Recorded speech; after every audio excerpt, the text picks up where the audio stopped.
I remember the moment I decided I needed a plan. The whisper of doubt had been lodged in the back of my mind ever since I found the pictures, the texts, the unmistakable proof that she'd been cheating. My wife, my soon-to-be ex, really had been seeing someone else for months. Initially, I was numb. I felt frozen throughout entire days, performing simple tasks mechanically. I didn't sleep. I didn't eat. Every time I closed my eyes, I saw her on someone else's arm. I saw her smile at his jokes. I saw them together. I even found that hotel receipt she left in the glove box, not by accident, of course. I pretended I didn't see it, but I did. So here's where it began, my decision to fool her into believing I was the one cheating. I won't say I'm proud of it. It was impulsive, vengeful, reckless, but I wasn't thinking about pride. I was thinking about turning the tables. If she wanted to inflict that betrayal on me, I would give her a taste of the same medicine. But I didn't want to hurt her badly. I wanted her to feel the sting. I wanted to see her confusion, that same panic in her eyes when she realized I might have been sleeping with someone else. I wanted her to feel insecure for a fraction of the torment I'd endured. The first step was establishing plausible hints. I began showing up at odd times, lingering by my phone. I'd pretend to receive messages, smile at them, then tuck the phone away. I even bought a second my phone with a separate SIM, a burner phone. I didn't call or text anyone. I just staged it. I'd check it in front of her, sometimes late at night, with stealth leaning against the doorframe, making sure she noticed the flicker of a new message from someone named Liam or Sophie. I watched her reaction. She bristled, she glared. I could almost hear her thinking. I already felt a flicker of something. Was it guilt, shame, or fear? Next, I started going out more at work events, late-night meetings, the occasional drinks with coworkers. Every time I came home, I dropped subtle hints of both guilt and pleasure. I'd change my cologne. I'd reek of cheap piney beer. My shirt would smell faintly of someone else's perfume, but deliberately, carefully selected, as if I'd brushed against another woman's neck. She would sniff the air and demand answers. "Where have you been?" she'd ask. I'd smirk like it annoyed me she even asked. "Working," I'd say. "You don't trust me." And then I'd let the silence linger. The insinuation was enough. I didn't need to fabricate anything more. She painted the picture herself. At first, she accused me openly. "If you have someone else, fine. You're cheating, too." I would shrug, play oblivious, like I didn't care about her words. She hated that.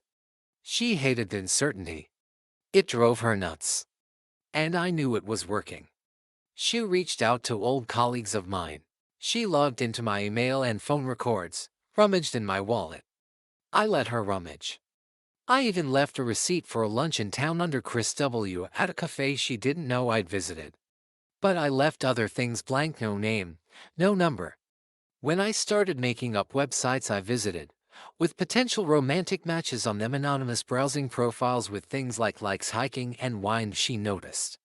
She said things like, "Your profile's online," though I never owned up to it. She checked it. She saw the stone-cold metrics, 84% compatibility with a woman who liked jazz. She frowned and walked away. I didn't comfort her. That was the whole point.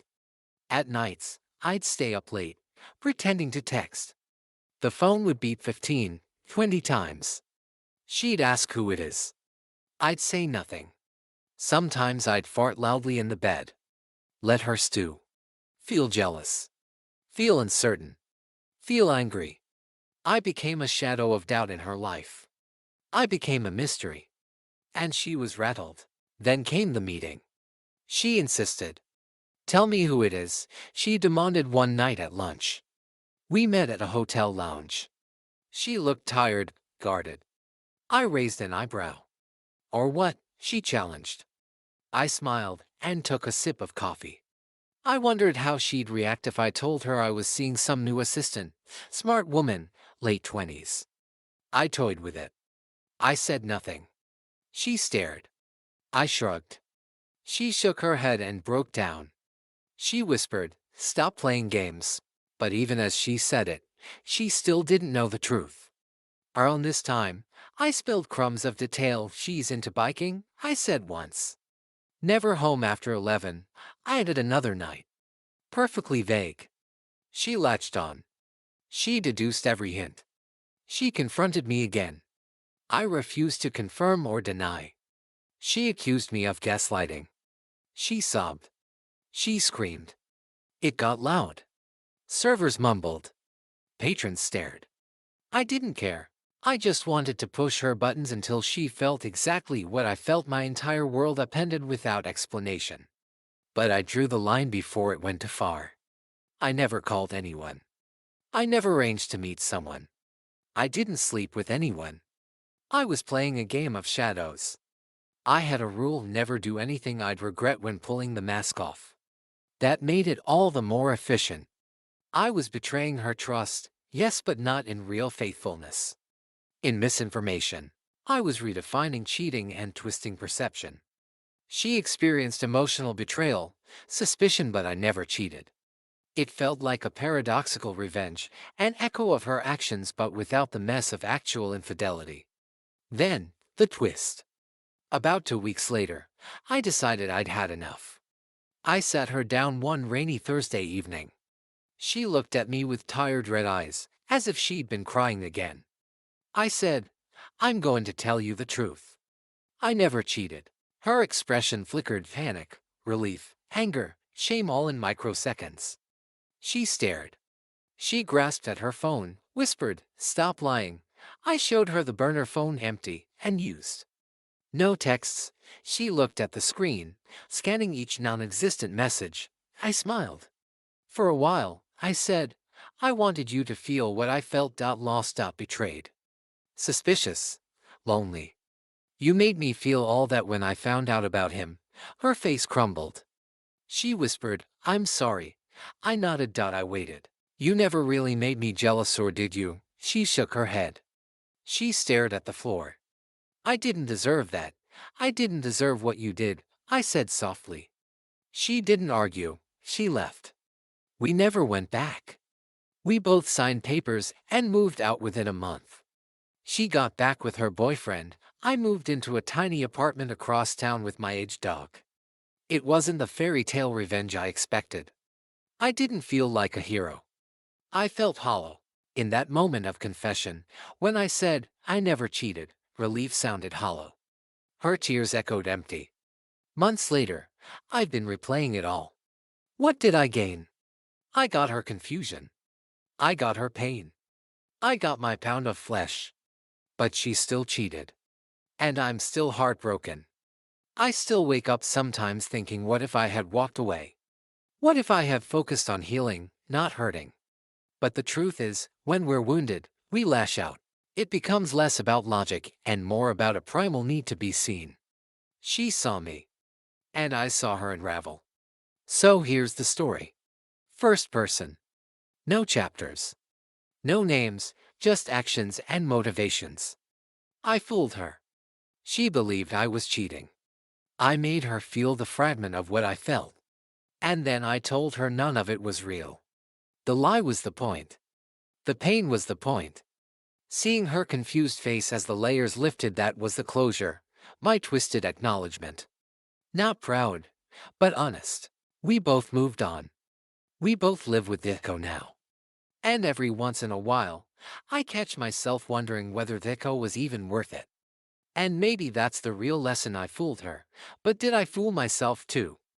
I moved the lamp about 2 feet to the left each morning just out of habit, as if I could rearrange my life the same way. Some mornings, I'd wake up halfway through a dream where she and I were still together smiling at a movie, waking for breakfast, bickering gently. Then I'd open my eyes, and the unfamiliar ceiling would settle me. The bed was too quiet now, mornings were colder. My dog would nudge my leg, impatient, wanting breakfast or a walk, anything to remind himself we were still a team of at least two. I began sketching small routines to fill the emptiness. I'd walk the same 2-block loop at dawn, watch streetlights fade as I passed the corner bakery. No lingering. No glances back. Just footstep after footstep. I found myself wondering about her life now. Was she happy? Humiliated? Did she regret what happened? Or had she already brushed it off? Once on a Thursday, I ducked into that same hotel lounge where we'd met. I ordered a coffee black, no sugar. I sat for 10 minutes, scanning the empty chairs, imagining her at another table, remembering the conversation. I felt the echo of my words, I never cheated. It still rang in my ears like a confession in an empty room.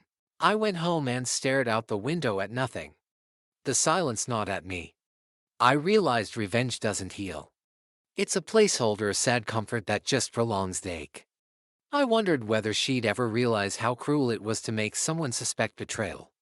Maybe she already had. Maybe she already felt the weight of her own actions. I focused on my job emails, deadlines, meetings, collaborations. Results. I poured my energy into ambition, hoping to fill the void. My boss praised my recent work. I smiled politely. Did it matter? I wondered. When I got home, the walls still awaited me. I thought about dating again, casual, simple. I downloaded the app she'd accused me of using. I wrote a basic profile, single, professional, dog lover, hates early mornings but loves late night snacks. I clicked through photos with a detached curiosity. I swiped right a few times. I chatted with one woman whose favorite film was Casablanca. I didn't lead her on. I didn't bombard her with texts. I just tested my capacity to trust again, or at least to try. The woman asked me, "Why so quiet?" I laughed. "New relationship, new me," I typed. And I put my phone aside. Nothing more came of it. Weeks later, I found a stray receipt in my pocket from that Plaza Cafe under Cassandra B spelled out. I considered flaming the bridge again. I considered pulling the same stunt, but I didn't. I looked at it and ripped it. No breadcrumbs this time. No hints. I crushed the receipt, threw the pieces in the trash, and washed my hands. I realized that letting go wasn't about forgetting. It was about stopping the games. It was about giving clarity a chance. I didn't text her to confess or question her. I didn't seek closure and confrontation. I let the silence stand. But I did talk to a friend, one of the few I'd spoken to during everything. I told him everything. I told him the plan, every lie I planted. He listened. He didn't judge. He said 3 words that landed cold: "It's over." He was right. And slowly, I started to rebuild. Now, almost a year after, a smile doesn't feel like a mask anymore. I walk a different loop around the park, a wider curve, more sun. The lamp is still off center, but I don't notice anymore. My dog sleeps next to me without nudging. My bed feels right-sized again. Every now and then, I catch myself mentally rehearsing what I'd say to her if I bumped into her. If I never cheated, obviously, but I stop. Because even if I met her, I'd probably just nod politely and tell the barista I want a flat white. That's it. I learned that revenge is a thin layer of icing over an empty cake. It might sweeten the moment, but it doesn't fill you up. What fills you is rebuilding, even quietly, brick by brick, decision by decision. Choosing no more lies. No more shadows. No more echo chambers of anger. So, I let the past be a lesson, not an echo. It's still there, like a scar on my chest. But scars are part of living. They don't define me. They just remind me how strong I've become. And how much further forward I can still go. I didn't keep pictures of her, not out of spite, but because I didn't need reminders. My memory did more than enough. Certain songs still stop me in my tracks. A specific type of laugh in a cafe could make my stomach twist. I'd walk by a dress shop and catch myself wondering if she'd like something in the window. Those thoughts weren't invitations, they were echoes. And echoes fade, eventually. You just have to stop shouting into the void. One night, I got a call from a number I didn't recognize. For a moment, I stared at the screen, my thumb hovering. I answered. It wasn't her. It was a mutual acquaintance, someone I hadn't heard from in months. He asked how I'd been. I gave the usual, doing okay, staying busy. Then he said she'd asked about me recently. Not directly, just a mention. He said she looked tired. Not sad, not broken. Just worn thin. I didn't respond. What would I say? That I missed her.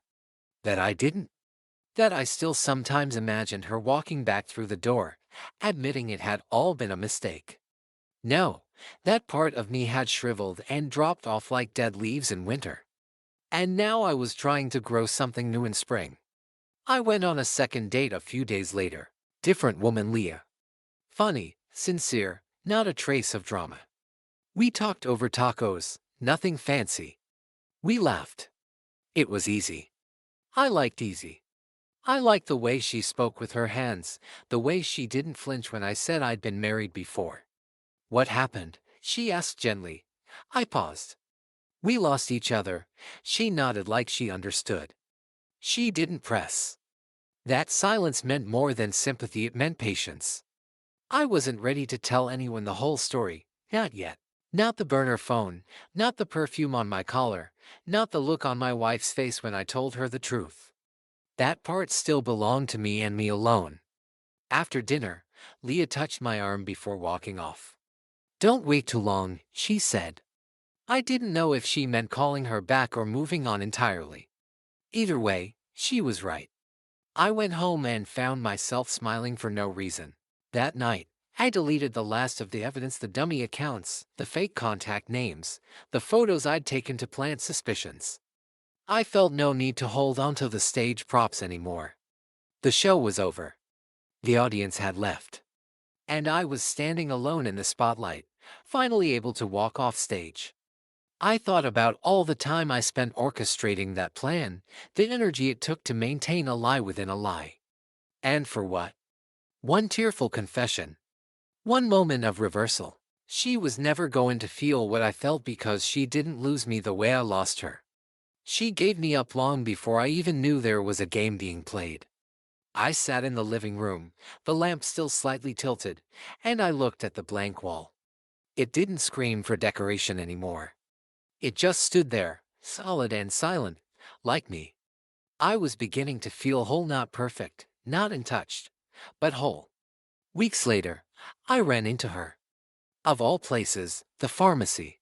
She was in the aisle looking at vitamins. I saw her first. For a second, I debated slipping out before she noticed. But I didn't. I walked past her, slow and steady. She looked up. Her eyes locked with mine. Time didn't slow down. It didn't flash back. It just happened. Hey, she said. Hey, she looked different. Pler. Her voice didn't hold that same practiced tone. She gestured awkwardly at the shelf, trying to remember which one I used to take. Silly, right? I smiled faintly. I take the gummies now. Easier. We both laughed quietly. There was no spark. No lingering fire. Just shared history and the cool wind that comes after a storm. I heard you've been doing well, she said softly. I've been learning, I replied. And you? She nodded. Trying to. We stood there for a beat too long. Then I said, take care, okay? She nodded again. You too. And that was it. No dramatic apology. No sudden rush of regret. Just a closed door without a slam. That's the best kind, I think. Quiet, clean. Final. I left the store and walked down the sidewalk, light breeze on my face, no phone buzzing with secrets. Just me. No longer the man pretending to cheat. No longer the man betrayed. Just a man walking forward, finally, no longer looking back. The weeks after that pharmacy meeting felt like the final stretch of a marathon I never trained for. There was no celebration, no finish line, just a quiet awareness that I had survived something that once threatened to consume me. A strange calm settled in my chest. No more games. No more second guessing. Just real days, unfolding without manipulation or hidden motives. I saw Leah again, this time for coffee in the park. It wasn't a date. Just two people sharing space. She talked about her job, her ex, how she sometimes drove out to nowhere and just parked her car to breathe. I listened. I liked that she didn't fill the silence with questions. It let me offer things on my own time. At one point, she asked, Do you think people can really move on from betrayal? I took a long sip before answering. I think we don't move on, I said. I think we move with it. Like a scar. It tightens sometimes, stings in the cold, but you learn to live with it. And maybe, if you're lucky, someone touches it gently enough that it doesn't hurt anymore. She smiled but didn't speak. Just nodded. That was enough. At home, I took down a box from the top of my closet, the last box. It had old cards, receipts, dried roses, movie stubs. I opened it slowly, like diffusing a bomb. Each item pulled up a memory, a face, a laugh, a fight. I didn't cry. I didn't smile either. It was like flipping through someone else's yearbook. I burned some of it, what felt like it didn't belong to me anymore. The rest I packed into a plain envelope and dropped off at a storage unit I didn't plan to renew. I left it for the past. For her, for me. Maybe for neither. I focused on the small things. Cooking for myself. Rearranging my living room. Taking longer walks with my dog. He seemed lighter now too, like we'd both weathered the same storm and were finally drying out under the same sun. One morning, I woke up before the alarm. Just a minute before. No nightmare, no stomach knot. I lay there in bed, staring at the ceiling, and felt a peace. Not joy, not excitement, but peace. Like I didn't owe anyone a performance anymore. I didn't have to prove I was okay, I just was okay. And that was enough. I started writing again. Not to publish. Just journals. Pieces of thought. Lines like, grief doesn't ask permission, it just shows up and eats. Or revenge is a fire you light in your own house hoping your enemy feels the heat. That last one stuck with me. I wrote it on a sticky note and left it on my fridge. It reminded me of who I didn't want to be anymore. Eventually, Leah and I stopped seeing each other. Not because anything went wrong, but because we had both gotten what we needed from each other, proof that healing was possible, that the world wasn't only full of broken promises. She went on to date someone else. I didn't feel jealous. I felt grateful. We had crossed paths exactly when we needed to. I picked up hobbies. Photography. Not the kind where you stage sunsets, but the kind where you capture what's real. Candid moments. Light through a coffee cup. A dog shaking off water. I filled a folder called In Post. I liked the honesty of it. No filters, no lies. Months turned into seasons. I took a trip alone, my first real vacation since the divorce. I booked a quiet cabin by a lake, packed nothing but books and a journal. I left my phone off for 3 straight days. I sat on the dock each morning, watching fog lift off the water. I thought about how much effort it takes to lie. How easy silence is by comparison. How peace is something you make room for, it doesn't knock down your door. When I got back, I finally fixed the lamp. Moved it straight, adjusted the shade, balanced. I didn't even think about it until afterward. That's how I knew I was done with her. With it all. Sometimes, people ask about my ex now. I just say, we weren't meant to last. They nod. They don't pry. If they did, I'd still spare them the full story. Not because I'm ashamed, but because not everything broken needs retelling. Some scars don't deserve to be reopened. I haven't fallen in love again yet. But I've fallen in trust with myself. I know what I won't do again. What I'll walk away from faster. What kind of love I'll never accept again, no matter how sweet the lie. So this is where I am now, no longer the man whose wife cheated, or the man who faked an affair to get revenge. I'm just a man. Whole, quiet, still healing in places but standing. And if I ever do fall in love again, I hope she sees me as I am, not as who I was. Not the fire starter. Not the ghost of suspicion. Just a man who learned that the deepest kind of strength is walking away not with fury, but with grace.